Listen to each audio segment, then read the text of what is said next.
maqaa abbaa kan ilmaa kan hafuura qulqulluu sadan waaqayyo tokko አሜን። በስመ አብ ወወልድ ወመንፈስ ቅዱስ አሐዱ አምላክ አሜን። መቃ አባ kan ilmaa kan hafuura qulqulluu sadan waaqayyo tokko አሜን። kabajamtoota jaallatamtoota maatii waaqayyo ijoolleen haadha keenya qulqulleettii dubroo maariyaam biyya keessa biyya alaa teessanii kan hordofaatii jirtan maqaa waaqayyootiin akkam jirtu akkamiin turtanii akkamiin sa'atii kana eegdanii galan waaqa keenya uumaa keenya qoricha keenya Yesuus Kiristoos maqaan isaa ammas kan ulfaatee fi kan kabajame nuuf haa ta'u. akkasuma ergamoota waaqayyoo toloota qulqulloota hundumaa kennaa afaan gosa isaaniitti deessoo haadha isaa dubroo maariyaam wajjin maqaan isaanii kan ulfaatee fi kan kabajame nuuf haa ta'u. ameen. maatii waaqayyoo baga guyyaa har'aa geessan jecha baga walumaan geenye eebbi toloota waaqayyoo qulqulloota waaqayyoo ayyaanni isaanii aarsummaan isaanii nurra olee habuluu nufaana hajiraatu. ameen. maatii waaqayyoo guyyaa har'aa gabaabsinee kan waliin ilaallu sagalee waaqayyoodha jechuudha. guyyaa yeroo darbetti kutaa jalqabaa irratti kan waliin ilaallee ittillee ya'uu kanan amaaninan beekaa kan jedhu ilaalleetti turre jechuudha. ittillee yoonu dhugumatti lammaffaa Xiimotewos boqonnaa 1:2 irratti ittillee ya'uu kanan amaaninan beekaa kan jedhu eenyutti akka mannee jiru kan waliin ilaalledha. kutaa itti aanutti yookaan kutaa lammaffaatti amma immoo kan waliin ilaallu macaafa Isaayyaas raajichaa boqonnaa 60:12-14 jechi sagalee waaqayyoo argannudha jechuudha. jechichis nan dubbisaa akkana jedha. namni siif hin bitamne hundumtuu ni baduu jedha. jecha kana kan dubbate abbaa keenya raajicha Isaayyaas yommuu ta'u kan inni dubbatameef haadha keenya qulqulleettii dubroo maariyaam namni isheef hin bitamne namni waa'ee ishee dagate namni ishee irraanfate namni daandii ishee irraatii kaate dhugumatti ni badaa jedha. namni siif hin bitamne hundumtuu ni badaa jedhe. abbaa sagalee kanaa kan ta'e maqaan waaqa keenya uumaa keenya qoricha keenya Yesuus Kiristoos kan ulfaatee fi kan kabajame kan ol jedhe nuuf haa ta'u. namni haadha keenya dubroo maariyaamiif hin bitamne dhugumatti ni bada. namni haadha keenya qulqulleettii dubroo maariyaamiin dagate dhugumatti jireenyi isaanii dagatama. maal jedha? kan si jibban kan maalti ta'ani kan si jibban hundumtuu ni dhufu. miilla keetti kufanii kophee miilla keetti awwaara ni arraabu jedha. gaafa yoomi gaafa dhumaa sanatti waaqayyoo isheef bitamuu dagachuurraa hunda keenya nu haa baraaru. nama isheef bitamee nama waa'ee ishee dubbate hanga dhumaatti dhaabbatu nu haa taasisu. kana keessatti waa'ee haadha keenya qulqulleettii dubroo maariyaam dubbachuuf waa hedduu kaasneeti kan waliin ilaallu ta'a jechuudha. waa'ee haadha keenya qulqulleettii dubroo maariyaam kennaa ishee ilaalla. haati keenya qulqulleettiin dubroon maariyaam kennaa akkamii qabdi? kennaan ishee maali? dhaloonni har'a addunyaan maal jedha? uumamni lafarraa maal jedha jennee wal bira qabneeti waliin ilaallaa. waaqayyo gooftaan keenya hunduma keenya nu haa barsiifatu. haati keenya qulqulleettiin dubroo maariyaam kennaa maalii qabdi yoo jennee ilaalla? isa jalqabaa irratti kennaa filatamuu qabdi. haati keenya qulqulleettiin dubroon maariyaam dhugumatti uumama hundarraa filamteetti. nuti filate yaa kiristaanotaa kan filate nudha? nu osoo hin taane waaqayyoodha. kan waaqayyo filate immoo salphisuuf yookaan hadheessuu kan dandeenyu kan waaqayyo kabaja akkamitti hadheessuu dandeenya? hin dandeenyu. kanaaf kennaan haadha keenya qulqulleettii dubroo maariyaam keessaa inni jalqaba kennaa filatamuu qabdi jechuudha. kanas kan argannu faarsaa daawit faarsaa 88:3 irraa kana jedhama. kanan filadhee wajjin waadaa koo raawwadhe. kanan maal godhee wajjin? kanan filadhee wajjin waadaa koo raawwadhe jedhe. jecha kana kan dubbate gooftaa keenya qoricha keenya Yesuus Kiristoos yommuu ta'u kan inni dubbateef yookaan abbaan keenya Daawit habarreessu iyyuu malee kan inni itti dubbate yookaan kan inni seenaa kana dubbateef haadha keenya qulqulleetti dubroo Maariyaamidha. Kanan filadhee wajjin waadaa koo nan raawwadhee jedhe. Waadaa isaa dhugumatti hin diigne, waadaa isaa dhugumatti hin daganne, waadaa isaa galmaan ga'uuf ni tattaaffate, ni jaallate, ni karoorse. Kan karoorse immoo karaatti nan bisne galmaan ga'uuf dhufee jechuudha. Kanaaf waaqni keenya kanan filadhee wajjin waadaa koo raawwadhe kan inni jedhe kanaaf Waaqayyo gooftaan keenya haadha keenya dubroo Maariyaam akka filate asirratti hubanna jechuudha. Haati keenya dubroon Maariyaam kennaa filatamuu qabaachuu ishee asirratti hubanna. Yaa kiristaanota addunyaan har'a yommuu laalle asiif achi yoo deeme waa'ee biyya lafaa irratti waa'ee haadha keenyaa wajjin wal bukkee qabee akka jireenya foonummaatti yeroo hiiku Waaqayyoon filanne Waaqayyo salphiseera jedheeti haasa'a. Garuu yaa kiristaanota macaafa qulqulluu soobaannu akkamittiin jaamna? Laphee keenya nuuf haban Waaqayyo warra hin beekne warra karaarraa gore karaa isaanitti agarsiisu. Kanaaf maatii Waaqayyo kana malees akkana jedha, Waaqayyo osoo sanyii nuuf hambisuuf baate akka biyya Sodoom guban Gomoraas fakkaanne jedha. Macaafa Isaayyaas raajichaa boqonnaa 1:9 irratti biyya Sodoomiif Gomoraa yoo ilaalle Sodoomiif Gomoraan kan badan kan dheekkamuman Waaqayyo kan itti dheekkamedha. Maaliif dheekkame jennee yoo ilaalle Waaqayyo hojii isaanii balleessaa isaaniitiif jecha isaaniin dheekkame. Waaqayyo dheekkamamurraa Waaqayyo nu haa oolchu, Waaqayyo dheekkamsa jalaa nu haa oolchu. Sodoomiif Gomoraan waaqa isaanii wallaalan akka bara Nohi illee akka kana wallaalanii turan. Bidiruu Nohi tolchate, bidiruu sanaan Nohi bishaan badiisaa keessaa oole. Har'as Waaqayyo gooftaan keenya bishaan badiisaa keessaa hunda keenya nu haa oolchu. Ameen. Hunduma keenya nu haa oolchu. Inni lammaffaan bultoo Waaqayyoo ta'uufidha. Haati keenya dubroon Maariyaam bultoo Waaqayyoodha. Dhugumatti bultoo Waaqayyoodha. Kanas kan argannu faarsaa Daawit faarsaa 131 irraa akkana jedha. Kunoo isheen kun bara baraaf bultoo koo akka taatuuf filadheeraa jedhe. Akka maal taatuuf? Akka bultoo koo taatuuf. Akka maal taatuuf? Akka bultoo Waaqayyoo taatuuf kan filatamte, kan kaadhimamte, kan waadaa ittiin seenamte, waadaan sun immoo kan ittiin galma ga'e haadha keenya dubroo Maariyaamiin ta'uusaa kanarraatti waa hedduu hubanna jechuudha. Waaqayyo hunda keenya nu gargaara. Kennaan ishee inni itti aanu kennaa eebbifamuudha. Wangeela Luqaas boqonnaa 1:28-40 yoo ilaalle qulqulluun Gaabri'eel jedha. Qulqulluun Gaabri'eel ati dubartoota keessaa kan eebbifamtedha ittiin jedhe. Ati dubartoota keessaa kan filatamte, kan kabajamte, kan eebbifamtedha ittiin jedhe. Dhugumatti haati keenya qulqulleettiin dubroon Maariyaam dubartoota hundumaa keessaa kan eebbifamtedha, kan filatamtedha, kan kabajamtedha jechuudha. Gaabri'eeloo kan eebbifamtedha, kan kabajamtedha ittiin jedhe. Har'a immoo eenyuree kan salphisu? Har'a immoo eenyu kan hadheessu? Gonkumaa hadheessuu hin dandeenyu, salphisuus hin dandeenyu. Waaqayyo kana biraa nu haa oolchu jechuudha. Kana malees Wangeela Luqaas boqonnaa 1:42 irratti ati dubartoota keessaa kan eebbifamtedha ittiin jette. Eenyu? Elsaabeet ati dubartoota hundumaa keessaa kan kabajamte, kan eebbifamtedha ittiin jette. Har'a immoo ati kan salphattedha kan jedhu addunyaan maaliif ree? Isheen kan hadheeffamtedha kan jedhuuf maaliif ree? Dhugaa Waaqayyo baay'ee kan nama gaddisiisudha jechuudha. Addunyaan kun yommuu ilaallu, yeroo teenyee yaannu, yeroo teenyee xiinxallu haadha keenya dubroo Maariyaamiin maaliif salphisa ree? Salphachuu kan hin mallee salphisa. Garuu gonka aangoo isheerraa yookaan ulfina isheerraa kan gadi buusu hin jiru.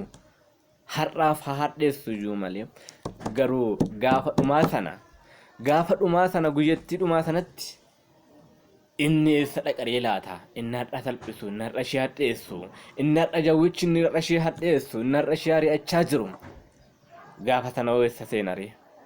Kanaaf maatii Waaqayyo ergamoonni Waaqayyoo kabajan, ergamoonni Waaqayyoo kan ulfina kennaniif eenyu kan salphisu? Waaqayyo bultootaa bara baraa akka taatuufan filadhe jedhe. eenyuree kan gadi buusu dhugumatti hin jiru. Kanaaf Waaqayyo kana jalaatii hunda keenya nu haa baraaru. Inni itti aanu kennaa inni arfaffaan kennaa dubrummaadhaan da'uuti. Haati keenya qulqulleettiin dubroo Maariyaam dhugumatti kennaa addaa qabdi. Kennaan kunis kennaa dubrummaan da'uuti. Uumamtoota hundumaarraa kan akka ishee tokko hin jiru. Eessallee hin jiru. Waaqayyo akka isheerra bulu ni jaallate, ni hawwe, ni karoorse. Yeroo inni irra bulettis isheenis hin dinne. Akka fedha keenyaaf haa ta'u, ani Waaqayyoof garbittii isaati jetteen. Har'as nutis Waaqayyo kan bultootaa godhate kana kabajnee ulfina laannee fi yoo kabaja ulfina laanneef wanti nurraa hidhatu tokko hin jiru. Kanaaf kennaa dubrummaan da'uu ishee kana yoo ilaalle macaafa Isaayyaas raajichaa boqonnaa 7:14 irraa dubroon dubrummaadhaan ni ulfoofti jedha. Dubreen dubrummaadhaan ni ulfoofti. Ilmas ni deessi. Maqaa isaas Amaanu'eel jettee ni moggaasti jedha. Kanaaf haati keenya dubroon Maariyaam dubrummaadhaan da'uu ishee hubanna jechuudha. Inni biraan Hisqeel boqonnaa 44 irraa kaasnee yoo ilaalle balballi kun bara baraaf cufamee jiraata.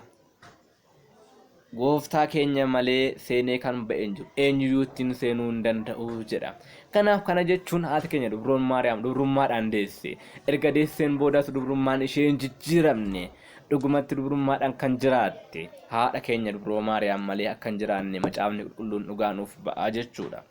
Inni itti aanu kennaa ayyaana qabeettummaati. Haati keenya dhugumatti kennaa ayyaana qabeettummaa qabdi.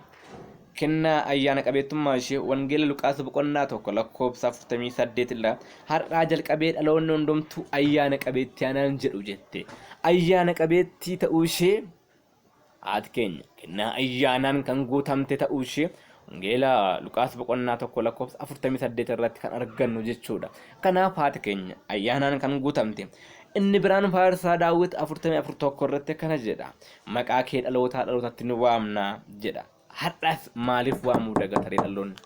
Har'a maaliif irraanfatamti? Har'a maaliif yeroo rakkinaatti yeroo waammanne rakkina keenya keessaa yookaan hidhaa cubbuu keessaa kan ittiin fayyine har'a immoo maaliif dagatamte? Akka hin dagatamne dagatamuus akka hin qabne macaafni qulqulluun kun dhalootaa dhalootatti maqaa kee ni waamnaa jedha. Inni itti aanu kennaa araarsummaati. Araarsummaa ishee kennaa araarsummaa qaba.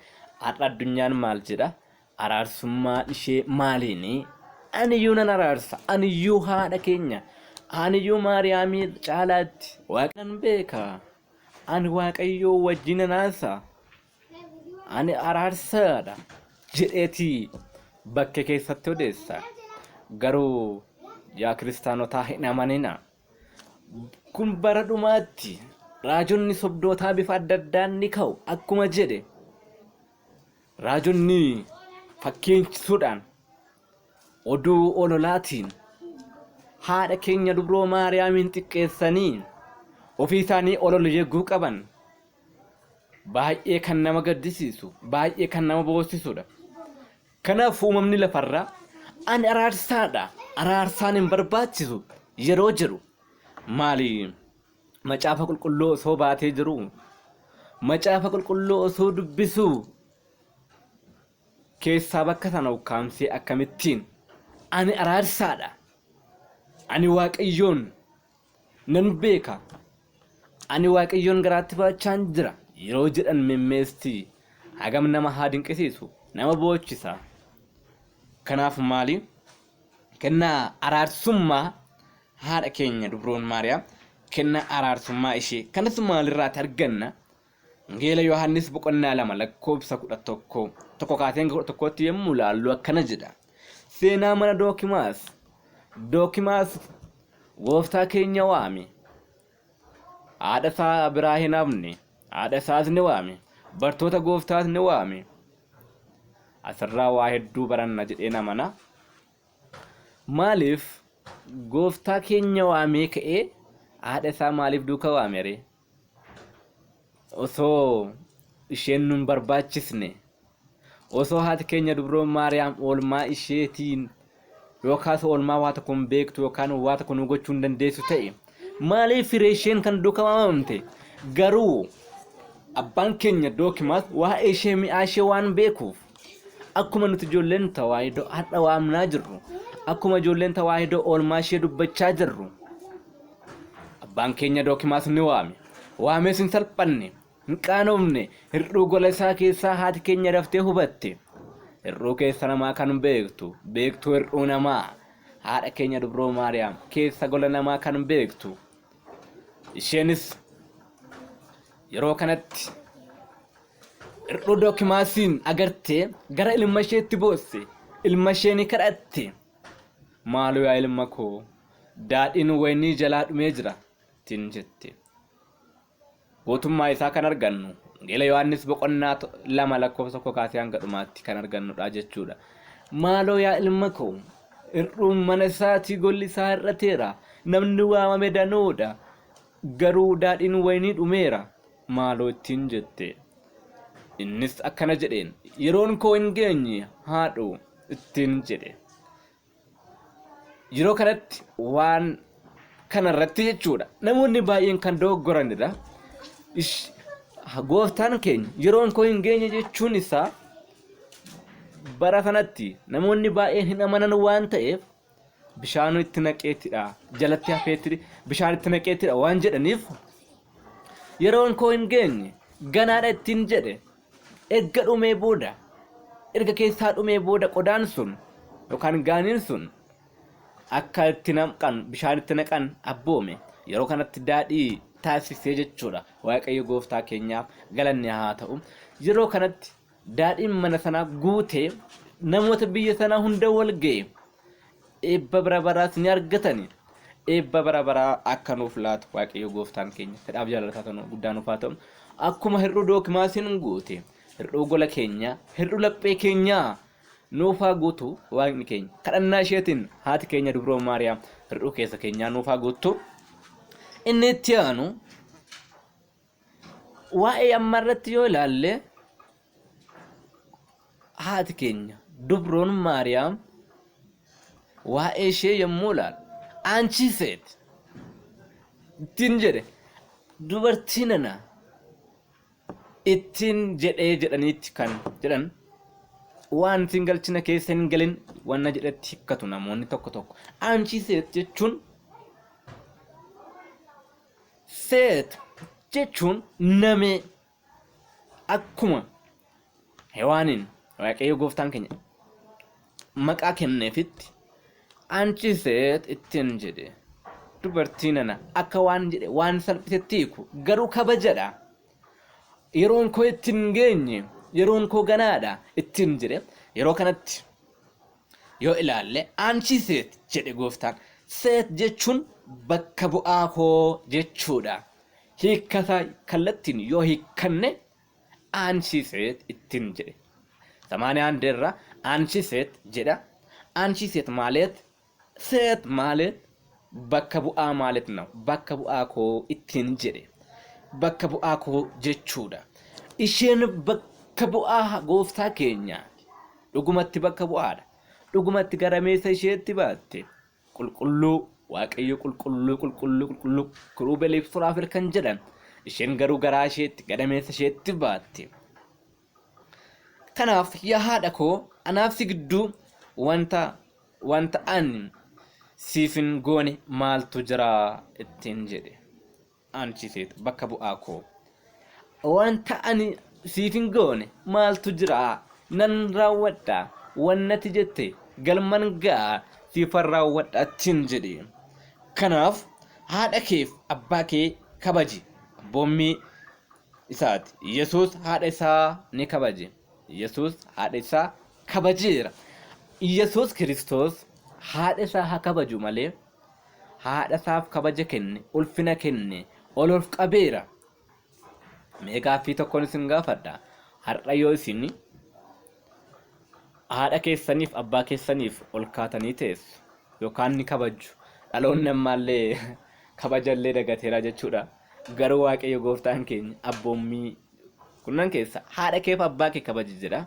Haadha kee kabaji jedha. Gooftaan keenya qorichi keenya Yesuus Kiristoos haadha isaa ni kabaje. Haadha isaa erga kabajee hin salphisne erga inni haadha isaa kabajee nuti haadha keenya kabajaatii jirra. Haadha keenya haadha foonii ilaalaa. Haadha fuuraa immoo akkamitti kabajuutii qabna reesti. Haa ilaallu. Kanaaf haadha keenya haadha bara baraa kabaja ulfinaa kabaja bara baraa laachuu qabna. Kanaaf haadha keef abbaa kee kabaji kan jedhu abboommii kunnan keessaa isa tokkodha. Yesuus haadha isaa immoo kabajeera. Haadha isaa erga kabaje kan Waaqayyo kabaje immoo salphisuutii hin dandeenyu. Kanaaf akkana jedha Wangeela Yohaannis boqonnaa 14:12 namni anatti amane hojii na hojjedhu inni immoo caalchisee ni hojjetaa jedha. Namni anatti amane inni hojii ana hojjedhu caalchisee hojii gurguddaa waan ajaa'ibsiisaa ni hojjeta ni raawwataa jedha. Kanaaf hojii Waaqayyo hojjete caalchisnee hojjechuu kan dandeenyu wanta Waaqayyo hojjete yoo hojjenne kan inni raawwadhaa jedhe yoo raawwanne kan inni kabajaa jedhe yoo kabajne ulfina kan inni kenniif jedhe yoo ulfina laanneef nuti dhugumatti wanta Waaqayyo hojjete caalaatti akka hojjennu Wangeela Yohaannis boqonnaa 14:12 irratti kan dubbatedha jechuudha. Kanaaf maatii Waaqayyo inni itti aanu kennaa torbaffaa irratti kennaa haadhummaati. Haati keenya qulqulleettiin dubroo Maariyaam dhugumatti haadha Waaqayyooti. Dhugumatti haadha Waaqayyoo ta'uu ishee immoo maaliin beekna? Kennaa haadhummaa argachuu ishee kan jedhu ilaalla jechuudha. Waaqayyo hunduma keenya nu haa gargaaru. Kennaa haadhummaa kanas Faarsaa Daawit 85:5 irratti kan argannu ta'a. Namni hunduu haadha keenya Tsiyoon jedha. Namni hunduu maal jedha? Haadha keenya Tsiyoon jedha. Namni hundumtuu uumamni lafarraa haadha keenya Tsiyoon jedha. Tsiyoon eenyu yoo jenne haadha keenya qulqulleettii dubroo Maariyaamidha. Isheen qulqulleettiidha. Uumama hundarraati addadha jechuudha. Kabajamtuudhas filatamtuudhas jechuudha. Inni biraan Yohaannis boqonnaa 19:21 irratti kunoo haadha kee kunoo mucaa kee jedha. 27 irratti jechuudha. Boqonnaa 19:27 Yohaannisiin ilaa haadha keettiin jedhe. Yohaannisiin ilaa haadha kee ergattiin jedhee booda haadha keenya qulqulleettii dubroo Maariyaamiin immoo haadha koo ilaa ilma kee ittiin jedhe. Kana jechuun hiika guddaa kan qabu. Haati keenya qulqulleettiin dubroo Maariyaam yoomiyyuu uumama hundumaaf iyyuu haadhadha. Haadha bara baraadha. Kan eenyuyyuu haaluu yookaan haquu hin dandeenye. Kennaa fannoo jalaa ta'uu ishee amanuutii qabna jechuudha. Kanaaf haadhummaan ishee kennaa haadhummaa ishee kanaan hubachuu qabna. Inni itti aanuuf inni dhumaa kennaa kabajaati. Haati keenya qulqulleettiin dubroo Maariyaam kabajamtuudha. Kanas kan argannu Roomee 13:7 irratti kabaja kan barbaachisuuf kabaja kennaa jedha. Kabajni kan barbaachisuuf kabaja kennaa. Haadha keenya dubroo Maariyaam kan kabaje Waaqayyodha. Kan Waaqayyo kabaje immoo salphisuu hadheessuu hin dandeenyu. Kanaaf maatii Waaqayyo waa'ee haadha keenya qulqulleettii dubroo Maariyaam osoo halkanii guyyaa dubbannee fixuu hin dandeenyu.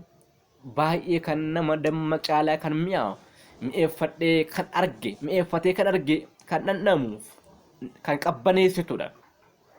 Haadha keenya qulqulleettii dubroo Maariyaam waa'een ishee kana fakkaata. Kanaaf addunyaan haadha bujaajessaa kan jiru. Haadha keenya dubroo Maariyaam deeffatee ani Maariyaamidha. Ani Maariyaamii caalaatti aangoo qaba yommuu jedhu. Dhugumatti kan nama gaddisiisudha. Waaqayyo bara kana keessa nu haa oolchu. Bara kana keessa nu dabarsee bara sachaanu nagaan nu haa ga'u. Harka diina keenyaa keessaa nu haa baasu. Warra daandiirra bade daandiitti adeebisu. Waaqa kaasee jalqabsiisee nu xumursiiseef galanni haa ta'u. Kutaa sadaffaa irratti barumsa kutaa kan biraa qabannee dhiyaanna. Waaqayyoof galanni haa ta'u. Deessuu haadha isaa dubroo Maariyaam ergamoota Waaqaa toloota qulqulloota hundumaa kennaaf aangoo isaaniitti maqaan isaanii kan ulfaate kan kabajamuuf haa ta'u.